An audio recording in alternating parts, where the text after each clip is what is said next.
सर्व आदरणीय विद्यार्थी मित्रांनो नमस्कार. महाराष्ट्र सेट परीक्षा पेपर क्रमांक 1 मधील 8वा युनिट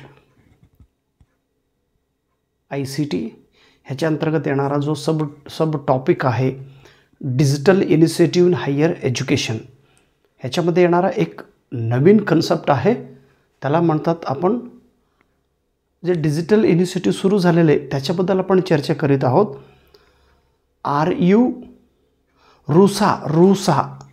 रुसा म्हणजे काय, रुसाचा फुल फॉर्म काय, रुसा कधी सुरू झाले, कोण सुरू केले, रुसा स्कीमचा अर्थ काय, रुसामुळे काय फायदा होतो. रुसा आर म्हणजे राष्ट्रीय, यू म्हणजे उच्चतर, राष्ट्रीय उच्चतर शिक्षा अभियान, राष्ट्रीय उच्चतर शिक्षा अभियान. भारत सरकार, government of India, ministry of education यांच्या अंतर्गत एक नवीन स्कीम, नवीन एक प्रोग्राम सुरू झालेले होती आपल्या भारत देशात. जसं प्रायमरी एज्युकेशनमध्ये सर्व शिक्षा अभियान SSA, सर्व शिक्षा अभियान SSA, सर्व शिक्षा अभियान 2001 साली प्रायमरी स्कूलमध्ये डेव्हलपमेंट करण्यासाठी, सुधारणा करण्यासाठी 2001 साली सर्व शिक्षा अभियानांचा सुरू झालेले होते. आता हे यशस्वी झाल्यानंतर 2009ला राष्ट्रीय RMSA, राष्ट्रीय माध्यमिक शिक्षा अभियान ही सुरू झाले. हायस्कूलसाठी माध्यमिक शिक्षणामध्ये सुधारणा घडवण्यासाठी, क्वालिटी इम्प्रूव्हमेंट करण्यासाठी ही दुसरी योजना सुरू झाली. मग प्रायमरीमधलं यशस्वी झाल्यानंतर हायस्कूलमधलं म्हणजे सेकंडरीमधलं SSA यशस्वी झाला, RMSA यशस्वी झाला. त्यामुळं सिनियर कॉलेजमध्ये आणि विद्यापीठात क्वालिटी एज्युकेशन मिळावा, त्याच्यात अनेक बदल घडला पाहिजे.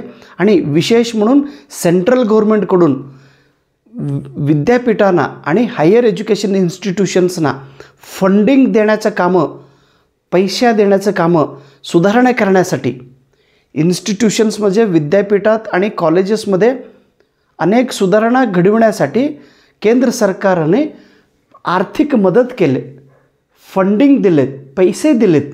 मग पैसे देत असताना त्यांनी ठरवलं की सेंट्रल गव्हर्नमेंट तुम्हाला पैसे देतील आणि तो अगोदर आपण स्टेट गव्हर्नमेंटला देतो आणि स्टेट गव्हर्नमेंट तुम्हाला देतील. म्हणजे स्टेट गव्हर्नमेंटच्या माध्यमातून सेंट्रल गव्हर्नमेंटचा पैसा विद्यापीठांना मिळणार आहे.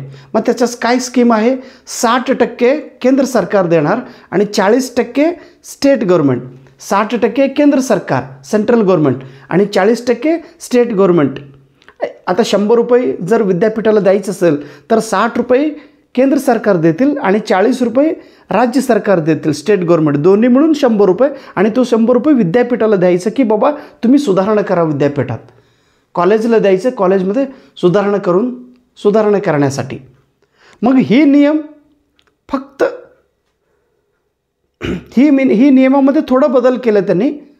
नॉर्थ ईस्टमध्ये जे काही राज्य आहेत, आसाम, अरुणाचल प्रदेश, नागालँड, त्रिपुरा, मणिपूर, मेघालय आणि सिक्कीम, हे जे काही राज्य आहेत त्या राज्याला 70% पैसे केंद्र सरकार देतील आणि 30% पैसे त्या राज्यातील स्टेट गव्हर्नमेंट देतील.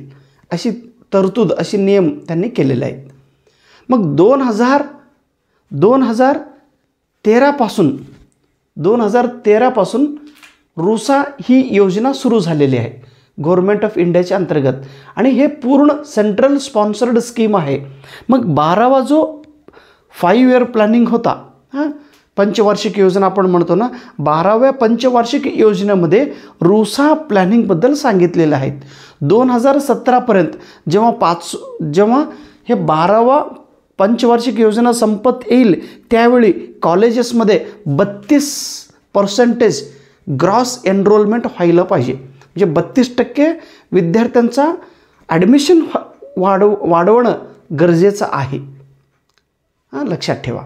आणि हे जे स्कीम आहे हे किती विद्यापीठांना त्याने त्यावेळी सिलेक्शन केले, 316 विद्यापीठ, जे 316 state public university, 316 state public university आणि 13,024 24 कॉलेजेसना, म्हणजे एवढंच त्याने निवड केलेलं आहे, एवढ्या कॉलेजेसना फंडिंग देण्याचं कामं, funding to provide funds to higher educational institutions, पैसे देण्याची कामं रुसा करत आहे. आणि हे रुसा कोणाच्या अंडरमध्ये हे सुरू झालेलं आहे? NDC, नॅशनल डेव्हलपमेंट काउन्सिल ह्यांनी सुचवलेलं आहे. नॅशनल डेव्हलपमेंट काउन्सिल सुचवल्यानंतर ही नॅशनल हायर एज्युकेशन मिशन सुरुवात करण्यात आलेली आहे. ओके, हे पूर्णपणे तुम्ही लक्षात ठेवा. अतिशय महत्त्वाचा हे कन्सेप्ट आहे. महाराष्ट्राची सेट एक्झाममध्ये ह्यापूर्वी विचारलेले होते. हे पण विचारलेत, हे विचारले आणि हे विचारले. नेट एक्झाममध्ये तर हे भरपूर विचारलेत. नेट एक्झामला हे प्रश्न विचारलेत, हे प्रश्न विचारले होते. Okay, thank you so much. नमस्कार. पुन्हा 11:30 11:45 वाजले. बघा हो, एवढा टाईम व्हायला लागलो. आता काय करावं? तुम्ही अभ्यास करा. मला थोडं बीपीचा त्रास व्हावा असं, नंतर सकाळी करू. पुन्हा अजून 10वीचा पेपर आले. बापरे, नंतर करू आपण. Thank you so much. नमस्कार.